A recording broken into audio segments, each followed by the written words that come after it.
Il y a deux pouvoirs qui déclarent notre identité. Dieu a déclaré en vérité qui nous sommes. Nous sommes ses enfants et ils veulent nous garder libres. Mais Satan, le trompeur, déclare qui nous sommes pour nous garder en esclavage. Et celui que nous allons croire à propos de notre identité va déterminer si nous allons vivre dans l'esclavage ou dans la liberté. C'est aussi simple que ça.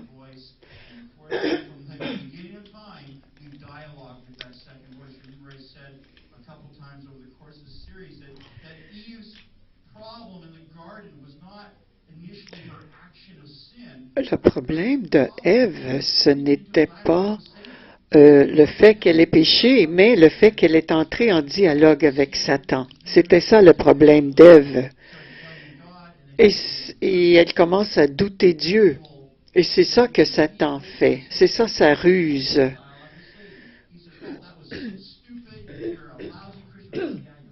Ah, ça, c'était stupide, tu n'es pas un bon chrétien. Ça, c'est entrer en dialogue avec Satan. Alors, qui allons-nous croire? Qui nous allons croire va déterminer si nous allons vivre en liberté ou en esclavage. La déclaration de Dieu à propos de notre identité est en 2 Corinthiens 5, 17, en sorte que si quelqu'un est en Christ, c'est une nouvelle création. Les choses vieilles sont passées. Voici, toutes choses sont faites nouvelles. Nous avons un nouveau début, un nouveau commencement. Le vieux est passé, le nouveau est arrivé. Maintenant, voici la fausse déclaration de Satan. Votre identité dépend de votre performance et l'opinion des autres. Alors, si votre performance est bonne, les autres vont avoir une bonne opinion de vous. Mais si votre performance est nulle, les autres n'auront pas une opinion favorable de vous. Donc, votre identité ici, si vous croyez la fausse déclaration de Satan, c'est que votre identité dépend de votre performance et l'opinion des autres sur votre performance. Alors, nous avons une première fausse croyance. Je dois rencontrer certaines normes pour avoir de la valeur et d'être capable de m'accepter moi-même. Mais notre problème, c'est que nous avons une crainte d'un échec. Et quand nous avons la crainte d'un échec, nous sommes portés à performer encore plus. Mais la solution de Jésus, c'est la justification. Et dans la justification de Dieu, nous sommes pardonnés complètement et Dieu est content de nous, complètement content à 100% de nous à cause de sa justification. C'est ça la solution de Dieu. Alors, la deuxième croyance, fausse croyance, c'est je dois avoir l'approbation de certaines personnes pour pouvoir m'accepter. Et notre problème ici, c'est la crainte du rejet. Et la crainte du rejet, quand on a la crainte du rejet, on a une drogue de l'approbation. Il faut absolument qu'on ait l'approbation des autres. Mais la solution de Dieu, c'est la réconciliation. Et dans la réconciliation, nous sommes acceptés complètement, totalement et 100% par Dieu. Il nous rejette jamais. Jamais Dieu va nous rejeter. Jamais. Il nous accepte complètement. La troisième fausse croyance, c'est que ceux qui échouent ne méritent pas l'amour et méritent d'être punis. Alors, notre problème ici, c'est que la crainte de la punition, maintenant, on commence à blâmer les autres parce qu'on ne veut pas prendre la responsabilité, parce qu'on a peur d'être puni, on commence à blâmer les autres. Mais la solution de Dieu, c'est la réparation. Et la réparation La réparation apporte l'amour profond de Dieu.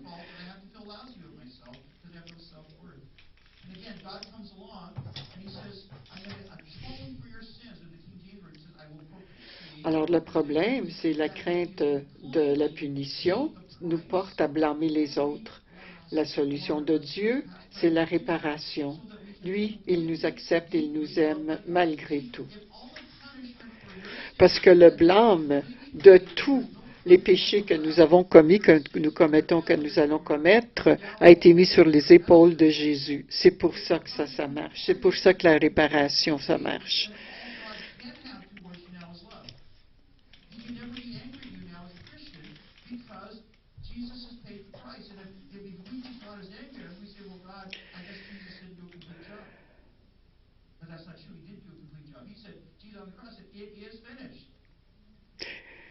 Quand Jésus a dit « c'est terminé », quand il était sur la croix, ça voulait dire qu'il avait fait son travail, il a pris tout le blâme pour nos péchés.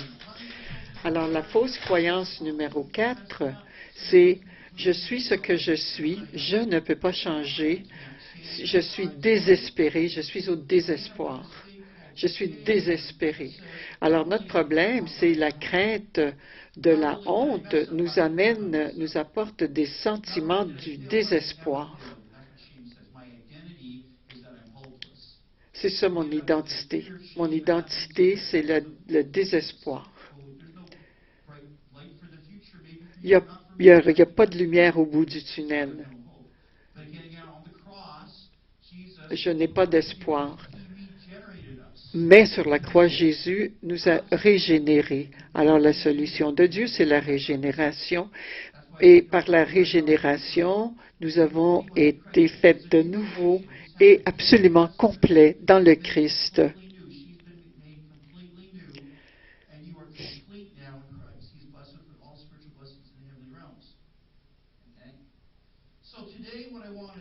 Alors, aujourd'hui, nous allons regarder la foi.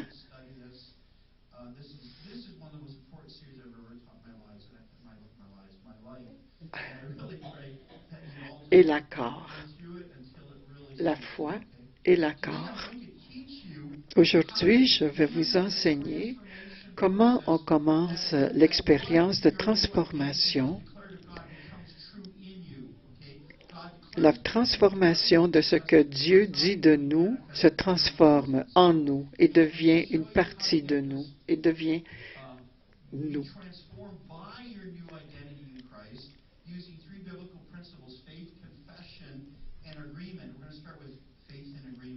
Nous allons commencer avec la foi et l'accord. Alors, la première chose que nous allons faire, c'est de voir ce que la foi n'est pas. La foi, ce n'est pas un sentiment, ce n'est pas un feeling. Ce n'est pas un sentiment. Il est important de comprendre ce que ces mots veulent dire.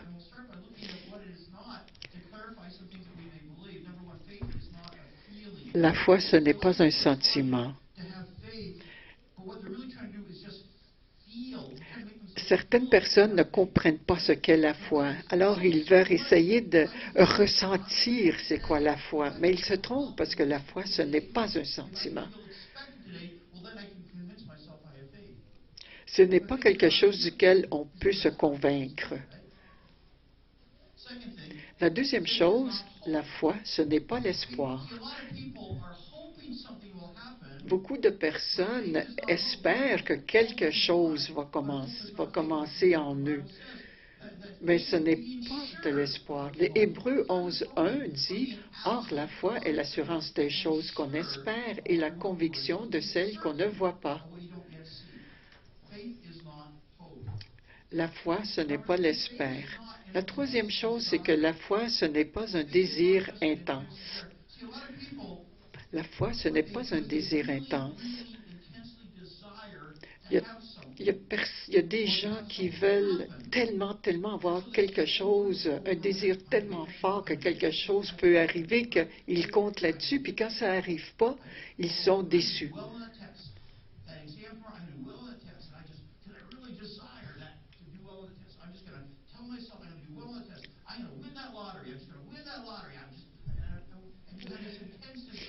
Alors, il y a des gens qui sont tellement intenses dans leur désir de gagner la loterie. Par exemple, ils vont dire, je vais gagner la loterie, je vais gagner la loterie. Mais c'est pas comme ça que ça marche. La foi, ce n'est pas le désespoir, être désespéré pour quelque chose.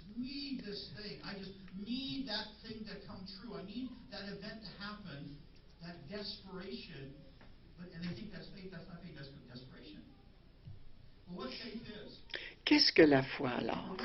Numéro un, la foi, c'est pour le présent moment. La foi, c'est pour aujourd'hui, c'est pour maintenant. La foi se vit maintenant, aujourd'hui, à cette heure, à cet instant.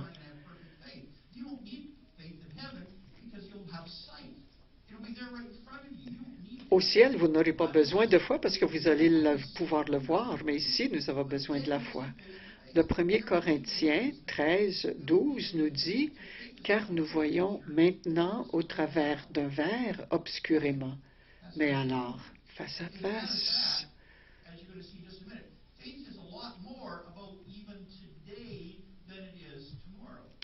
La foi, c'est plus à propos d'aujourd'hui que demain.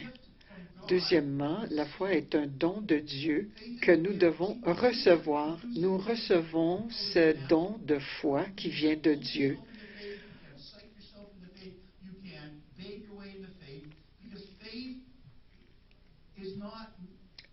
La foi, c'est un don de Dieu que nous recevons. On ne peut rien faire pour recevoir la foi. Dans Galates 3, 23, « Or, avant que la foi vînt, nous étions gardés sous la loi, renfermés pour la foi qui devait être révélée. »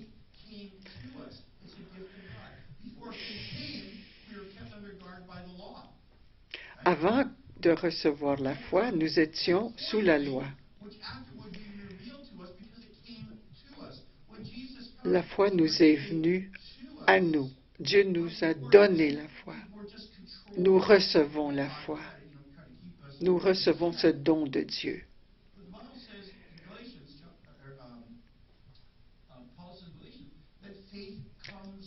Or, encore, dans Galates, Paul nous dit, « Or, avant que la foi vînt, nous étions gardés sous la loi, renfermés pour la foi qui devait être révélée. » Comment subissons-nous la foi? La foi vient en entendant la parole de Dieu. Romains 10, 17 dit « Ainsi, la foi est de ce qu'on entend, et ce qu'on entend par la parole de Dieu. » Ainsi, la foi est de ce qu'on entend, et ce qu'on entend par la parole de Dieu. Voici la clé. Voici ce qui est important. La foi vient. La foi vient. La foi vient. La foi vient à nous. Le mot parole, la parole de Dieu, veut dire ce que est dit, ce qui est parlé. La foi vient quand Dieu nous parle. La foi vient à nous quand Dieu parle à nous. Quand Dieu nous parle, la foi vient.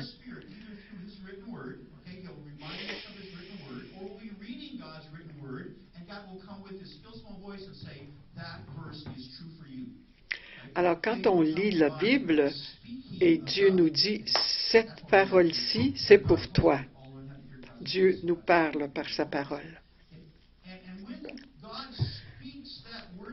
Et quand Dieu parle cette parole à nous, le Saint-Esprit commence à travailler.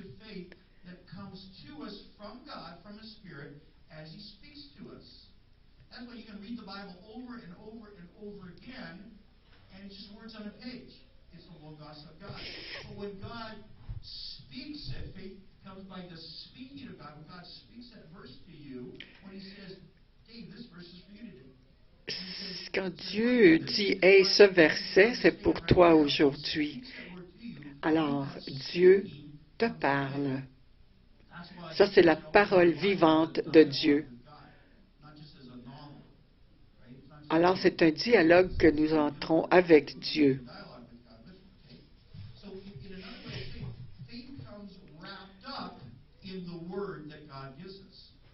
La parole vient envelopper dans la parole que Dieu nous donne.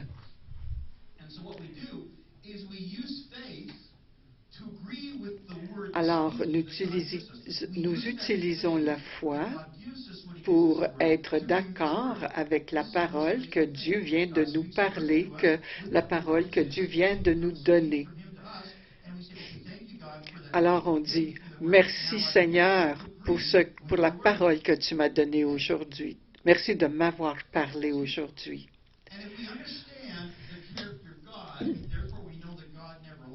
Alors, Dieu ne ment jamais. Alors, avoir la foi dans la parole de Dieu, avoir la foi dans la parole de Dieu, voit notre foi grandir.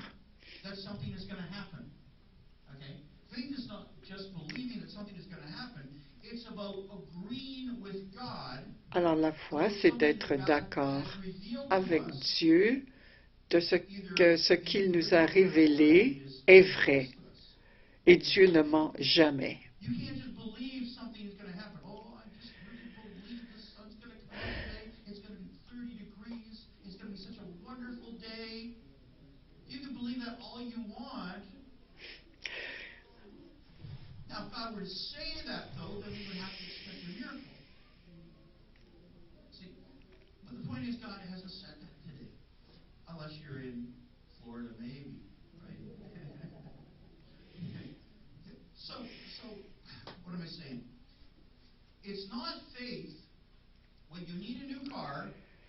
Si vous avez besoin d'une nouvelle auto, et je me dis, bon, ben, je crois, j'ai la foi que je vais avoir une nouvelle auto, c'est pas comme ça que ça marche. Ça, c'est la présomption.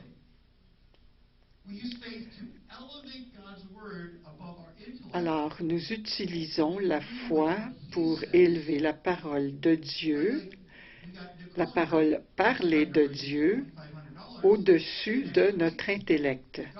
Encore une fois, nous utilisons la foi pour élever la parole de Dieu, sa parole parlée, au-dessus de notre intellect. Ce n'est pas ce que je crois, ce que je pense, mais ce que la parole de Dieu me dit.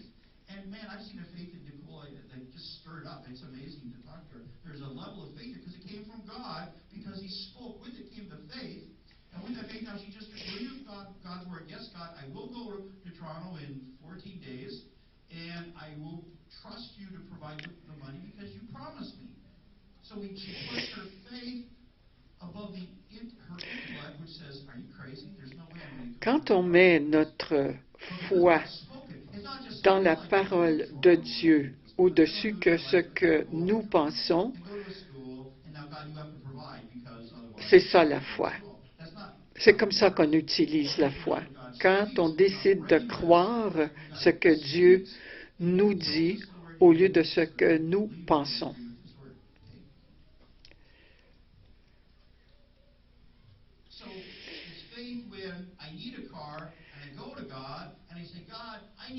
C'est de la foi. Quand je vais à Dieu, je dis, Dieu, j'ai besoin d'une auto. Et Dieu dit, oui, je vais te donner une nouvelle auto et voici comment je vais te donner l'auto.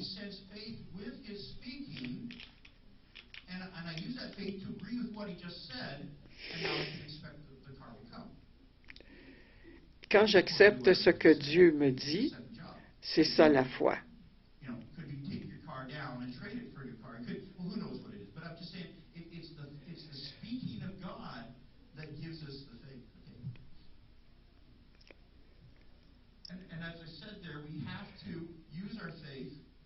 to elevate God's word above our own thinking on the topic. Here's a weird example. I couldn't think of a better one though.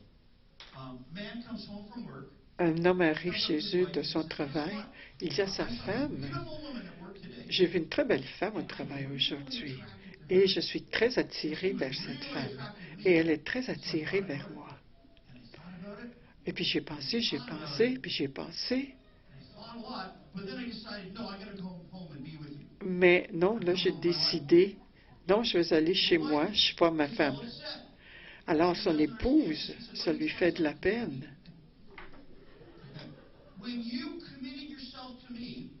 Et sa femme lui explique, quand tu as décidé au pied de l'autel de m'honorer, aller voir une autre femme, c'est même pas négociable. Alors c'est ça la foi. Quand Dieu nous dit quelque chose, il ne te demande pas de le considérer, d'y penser, il demande tout simplement de l'accepter. Quand Dieu dit c'est la seule façon d'avoir le salut, ce n'est pas quelque chose qu'on prend en considération, c'est quelque chose qu'on fait, c'est quelque chose qu'on accepte, parce qu'on accepte la parole de Dieu.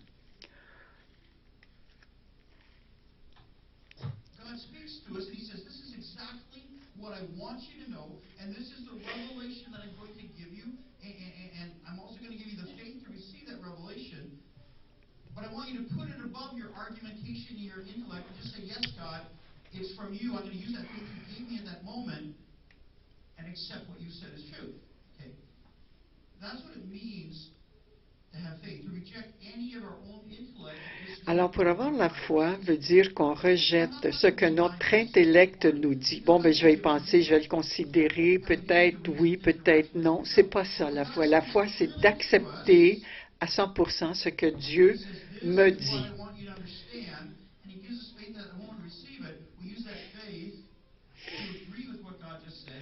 Nous utilisons cette foi pour être en accord avec Dieu.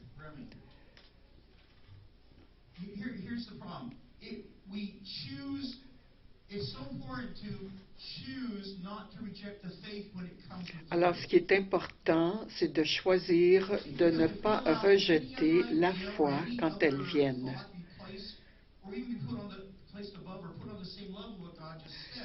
Nous choisissons, c'est une décision que nous prenons de ne pas rejeter la foi quand elle vient.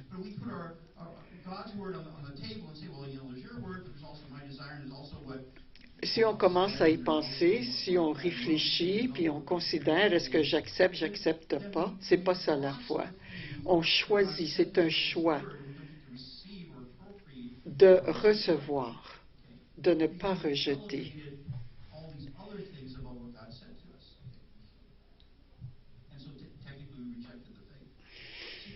God's not going to give us information.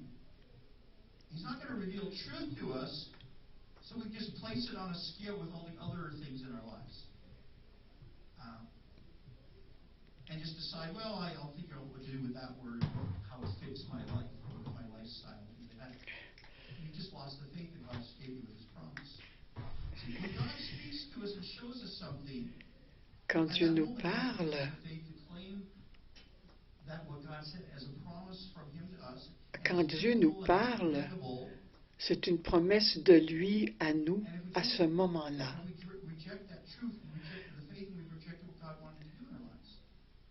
Si nous rejetons ce que Dieu nous dit dans notre vie, nous rejetons la vérité et ce que Dieu veut faire dans notre vie. C'est rejeter le travail que Dieu veut faire dans notre vie.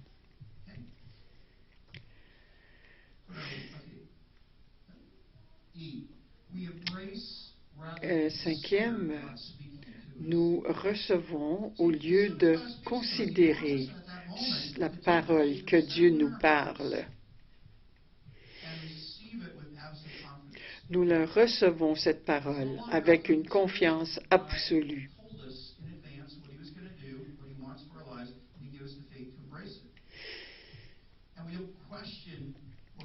said because that would do. Et on ne pose pas de questions.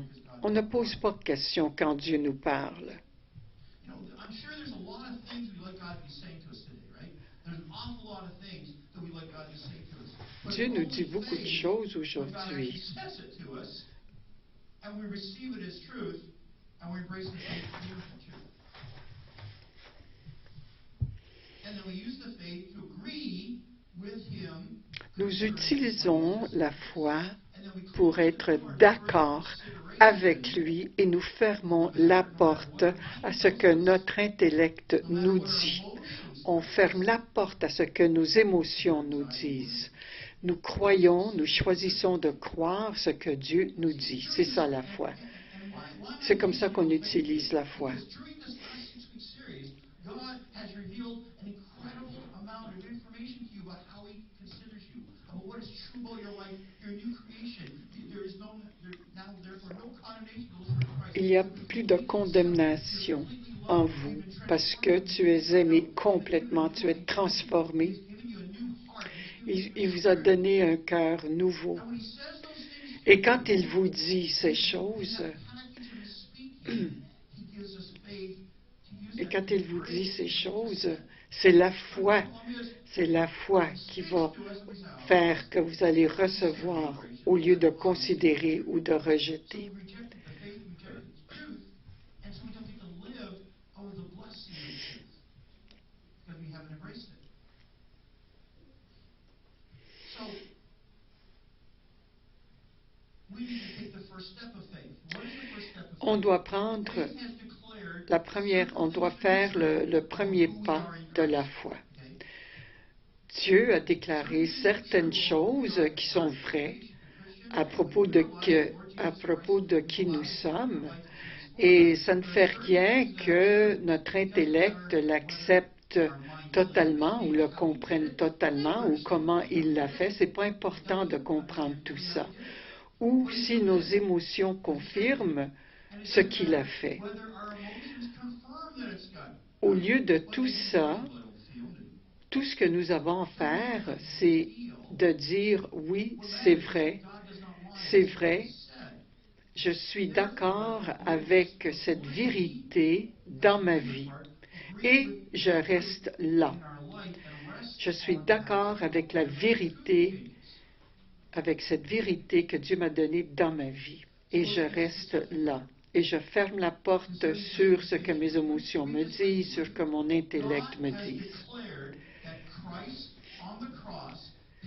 Dieu a déclaré que le Christ sur la croix a payé pour tous les péchés de ma vie que j'ai commis et que je vais commettre.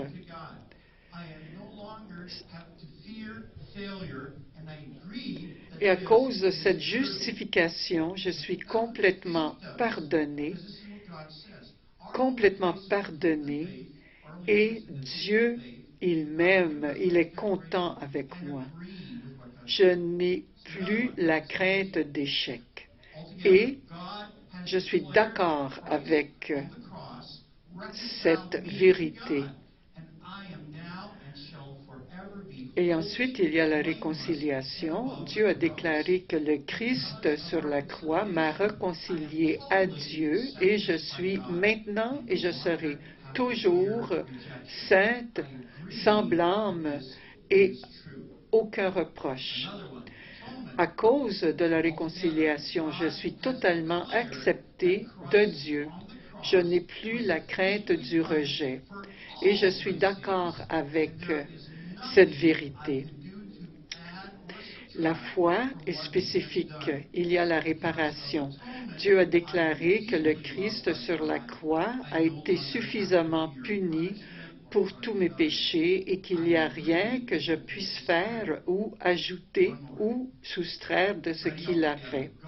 À cause de l'accord, à cause de la réparation, je suis aimé profondément de Dieu. Je n'ai plus l'angoisse de la punition ou de punir les autres. Je suis en accord avec cette vérité. La régénération, Dieu a déclaré que le Christ, à cause de la croix, a envoyé un nouvel esprit habiter en moi. Et comme ça, je suis une création neuve. Je ne fais plus partie de la race des humains dans laquelle je suis né. Et à cause de la régénération, j'ai été faite neuve, complétant le Christ, et je n'ai plus besoin de l'expérience, de la douleur, de la honte. Et la foi dit que ceci est vrai.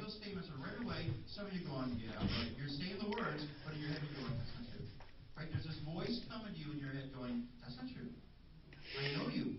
That's not true. Stop lying, because that's not true. And in our head, we're getting all these statements that are disagreeing with those statements, even though they are things that came from God Himself. He declared them true. And that's because there's strongholds controlling our thinking. Et souvent, nous avons des forteresses qui vont contrôler nos pensées. Dans 2 Corinthiens 10, 3 à 6, « Car en marchant dans la chair, nous ne combattons pas selon la chair. Car les armes de notre guerre ne sont pas charnelles, mais puissantes par Dieu pour la destruction des forteresses, détruisant les raisonnements et toute hauteur qui s'élève contre la connaissance de Dieu. Et amenant toute pensée captive à l'obéissance du Christ, étant prêt à tirer vengeance de toute désobéissance après que votre obéissance aurait été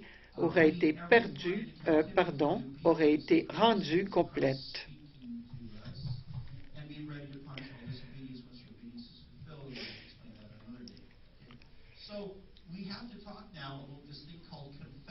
Alors, il faut parler de la confession. C'est une parole qui est mal comprise.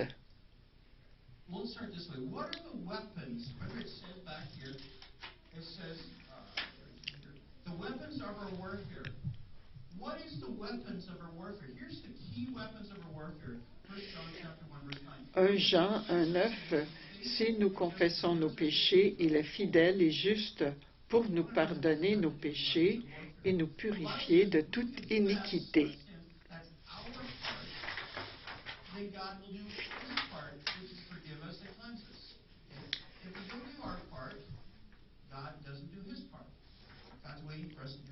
La façon que ça fonctionne, c'est que si on ne fait pas notre part, Dieu ne fait pas sa part.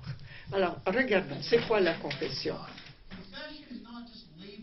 La confession, ce n'est pas étiqueter quelque chose comme étant un péché.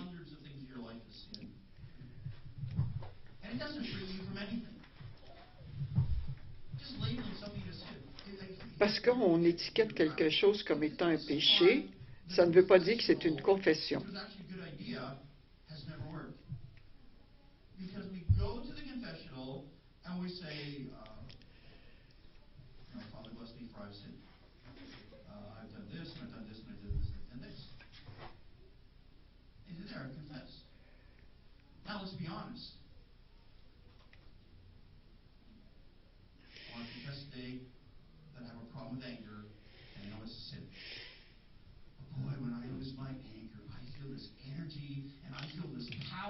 And I just, this power flows through me, and I know to control everybody. People are afraid of me, and I can stay in complete control of my situation because everyone's afraid to do anything against me. Now, please heal me of that. No, it's not. Because you love that. You may know it's wrong, but you love that sin. Just calling it a sin doesn't do anything. Parce qu'on étiquette quelque chose comme étant un péché, ça ne fait rien, c'est pas ça une confession.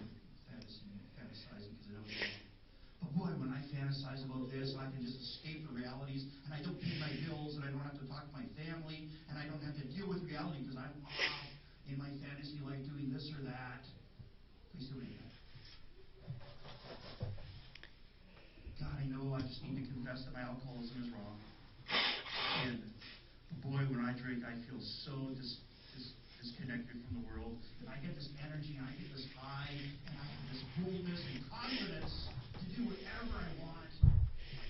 And I don't care about anybody else. But please believe that. Alors, étiqueter quelque chose comme étant un péché, ce n'est pas ça la confession. doesn't work. But that's not what confession is.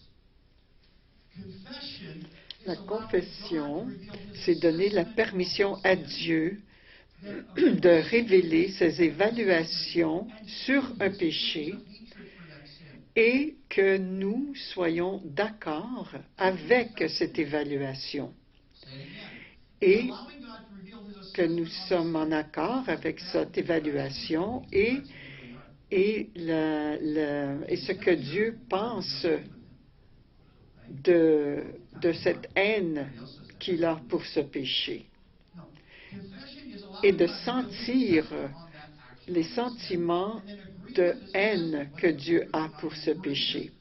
Alors la confession, c'est de donner la permission à Dieu de révéler son évaluation sur un péché et d'être d'accord avec cette évaluation qu'il a et de ressentir ses sentiments de haine qu'il a pour ce péché.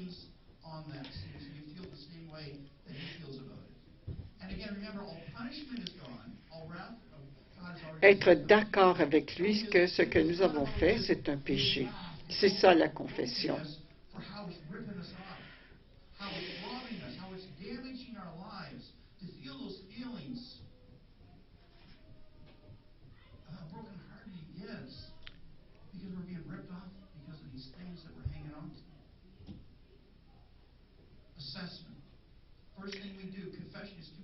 La confession, il y a deux parties.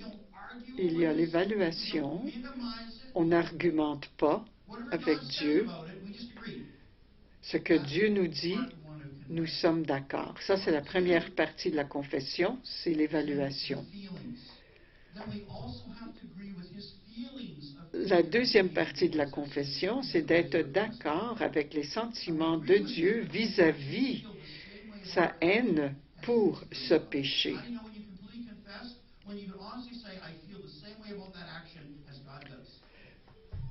Quand je dis j'ai le même sentiment que Dieu à propos de ce péché, c'est ça la confession. La confession n'est pas complète tant et autant que nous ne partageons pas les sentiments de Dieu.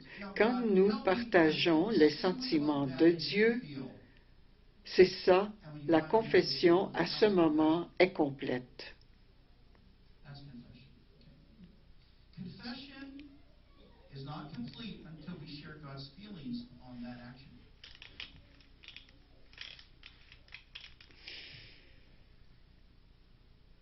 Confession is not just agreeing with his assessment, it's also embracing his feelings for that thing. And so confession can take some time. Alors, la confession, ça peut prendre beaucoup de temps. Alors, ça peut prendre du temps, confesser un péché. Qu'est-ce qu'on a besoin pour se confesser?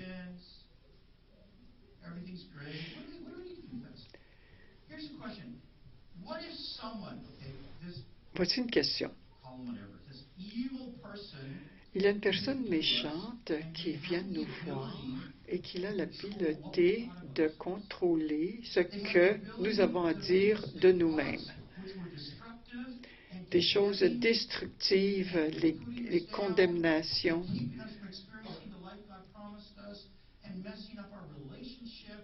Et ça nous donne des problèmes dans nos relations.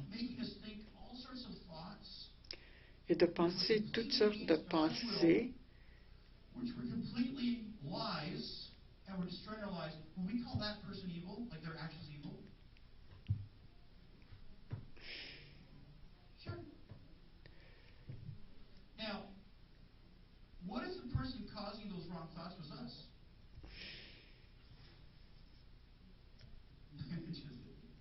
Oh, yeah. What if the person generating these wrong thoughts that were robbing us of the life that God had promised us was us because we hadn't pulled down the strongholds and the thoughts we were having were generated because of the strongholds in our lives that we refused to pull down for whatever reason. So we have to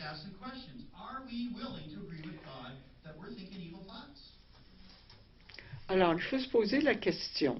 La question Are we est, willing to reject qu'est-ce God, que pull them down, qu'est-ce qu'on a besoin de confesser? that's Ben, contrary to God's numéro word? un, est-ce que nous sommes volontiers d'être d'accord avec Dieu que ce que nous pensons, que nos pensées sont malveillantes? Use the failure. No, I'm not. C'est ça la première chose. Right away. Est-ce que nous sommes volontiers d'être d'accord avec Dieu que nos pensées sont malveillantes, des pensées négatives, des forteresses que nous avons? He has a wonderful plan for my life. See, we got to do our part.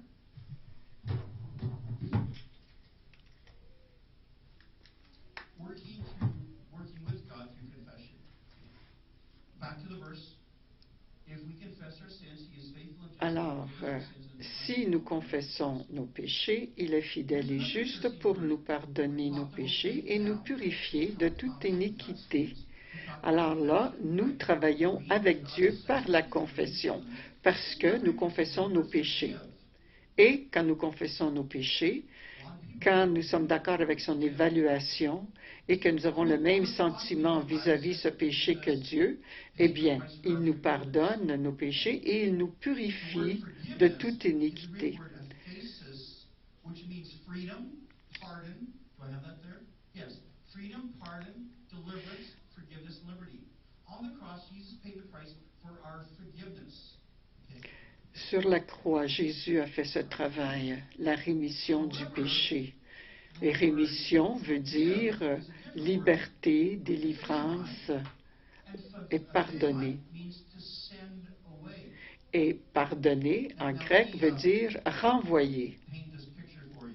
It's interesting, the French language, forgiveness and forgive are two entirely different words. It's really interesting. Two entirely different words, but in English, all we did was add the word ness to the end to get forgiveness. Here's a picture to help you understand forgiveness. This enemy has come to your city, and they come in by force, and they completely surrounded your city, and they've taken over your city, and they're controlling everything they do. They're controlling what you eat. They're controlling when you go to bed, like when you go home. They're controlling everything about your life. And all of a sudden, this conqueror comes into town, and he defeats that enemy, and he sends them away. So that enemy no longer has any power over you. When God used the word forgiveness, He was saying, if we will confess, if we will agree with God's assessment and feel His feelings on that matter, then He is faithful and just to send away the power of that sin over our lives and to cleanse us from all the damage it did to our lives. Alors, quand on travaille avec Dieu par le biais de la confession, dans 1 Jean 1,9, il nous dit, si nous confessons nos péchés, il est fidèle et juste pour nous pardonner nos péchés et nous purifier de toute iniquité.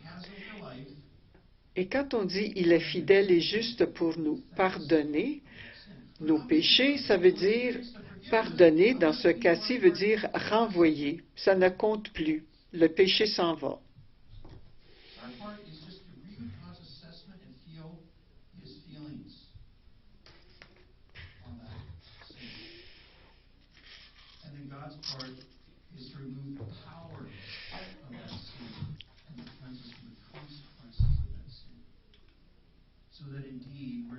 Alors, quand on travaille avec Dieu par le biais de la confession, on a notre part à faire.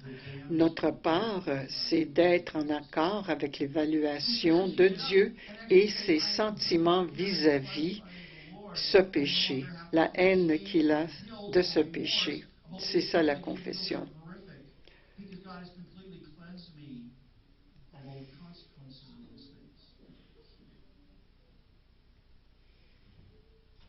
So if our confession is complete and in agreement with God, then God will supernaturally move the power of that sin from our lives.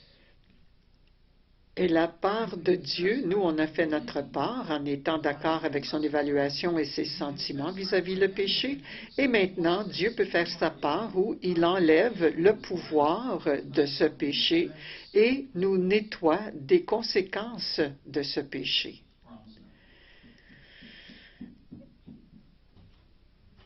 So we have to learn how to identify and pull down those strongholds, those lies, working with the principles that God has given us. Alors, les forteresses, il est important d'apprendre à identifier les forteresses They war against God's truth. qui nous descendent. And so we must confess who we are in agreement with God, even when those strongholds object to what we know is true. Instead, we submit those objections to God. Let Him show us where those objections come from. Ces forteresses vont contre la vérité de Dieu. Ça, c'est important à comprendre, que les forteresses négatives que nous avons dans notre tête vont à l'encontre, vont contrairement à la vérité que Dieu nous dit à propos de nous. Ces forteresses génèrent des mensonges dans nos pensées. Alors, ces forteresses génèrent des mensonges dans nos pensées. L'accord, la confession, l'accord que nous avons avec Dieu enlève le pouvoir de ces péchés, de ces mensonges. Et la semaine prochaine, nous allons apprendre à identifier les forteresses.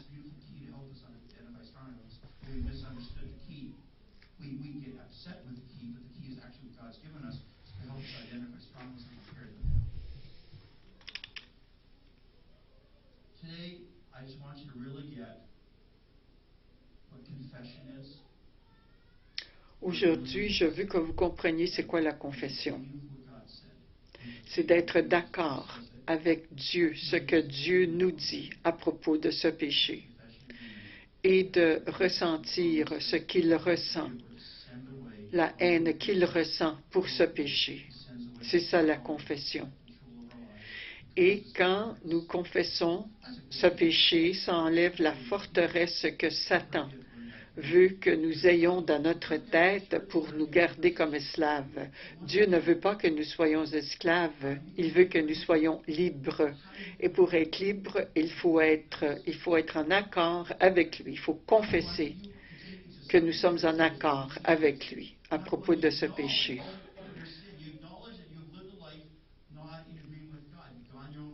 Alors, comment on devient une nouvelle création? Il faut reconnaître notre péché. A, B, il faut croire en Jésus. Ça, c'est la solution de Dieu. La solution de Dieu contre le péché, c'est de croire en Jésus, son Fils. C, comment devenir une nouvelle création, une nouvelle créature, c'est de confesser nos péchés et recevoir le pardon. Et D, c'est de dépendre de Dieu pour nous donner une vie nouvelle.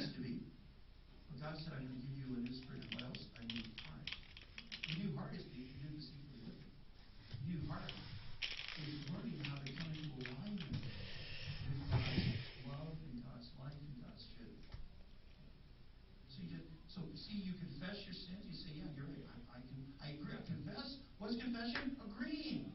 I agree. It's a again. So I want to see confess your sins and receive forgiveness. Now again, please, well, it says confess your sins. I got to confess. I got to ask God to forgive me. No, you don't. Your forgiveness was already paid for 2,000 years ago. You just confess. And the Bible says, if you confess, He is just and righteous to forgive. Because the price is already paid. So you just confess. You say, Lord, I agree, these things are wrong. I think whatever you just said to me. Say, yes, God, you said that's wrong.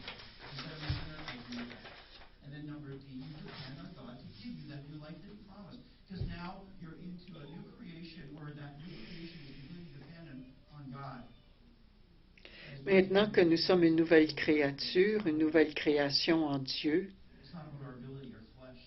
We depend on on God. dépend de Dieu complètement. We depend on God to give us new Complètement. life. He recreates us from the inside. Il nous récrée constamment de l'intérieur. Father, in Jesus' name, I just pray right now, if there's anyone in this room, I'd like you to close your eyes. Seigneur, s'il y a quelqu'un qui nous écoute en ce moment I need to become a new creation. And I know et qui veut devenir une nouvelle création, that's to receive Christ, to let Him to accept His payment for my sins, to acknowledge that what He said about my sins is absolutely true. et que cette personne est d'accord avec ce que Dieu dit à propos du péché,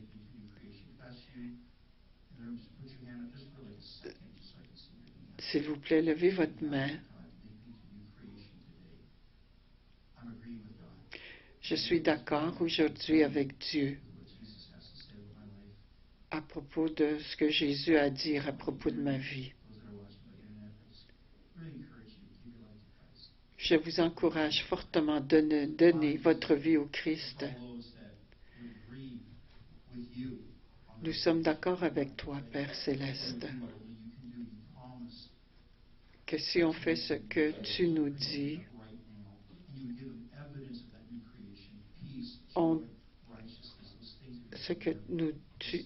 si on est en accord avec ce que tu nous dis, nous sommes une nouvelle création. Amen.